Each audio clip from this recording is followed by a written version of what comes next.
In this story, we will see that how you can add on songs in Instagram story in just few easy steps. So let's dive in. It's very simple process. From homepage, if you open Instagram and click on your story. And here, if I select this image, now I want to add songs from my phone. But if I click on this sticker icon, it will show me this music. If I click on that, it will allow me to add songs only from Instagram. But there is simplest way to add on music. Simply minimize it and open Play Store. If you are using iOS, you can open App Store and search here YoCut. Here you will find an app with 100 million plus downloads and its rating is 4.6 star. Simply open it and then you have to download it. I have already downloaded, so I will open it.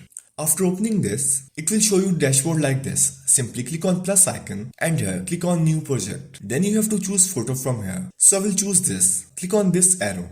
And here it is. Now we have to add on music. Here you can see this little music icon. Click on that and then you have to click on this my music. Here you will see these two options, local music or extract audio. If you want to extract audio from another video, you can extract it from here. Like if I click on extract music from video, it will open these videos. So I will select this video and click on extract sound from this video. Here is the sound. Now you can select the part of the sound that you want to use. Simply select like this and click on use. Here you can see these two timelines of music and this picture. So you have to drag it so its length will be same as music. Now currently its length is 6 seconds. You can also maximize it if you want, but I like this. So simply click on save and you can remain these same settings and click on save. As you can see in the upper side, it's already saved. So if you try to play it, it's here. Now I will open Instagram and simply click on this plus icon and here you will see this video with our own sound. So that's how you can add on songs in Instagram story in just few easy steps.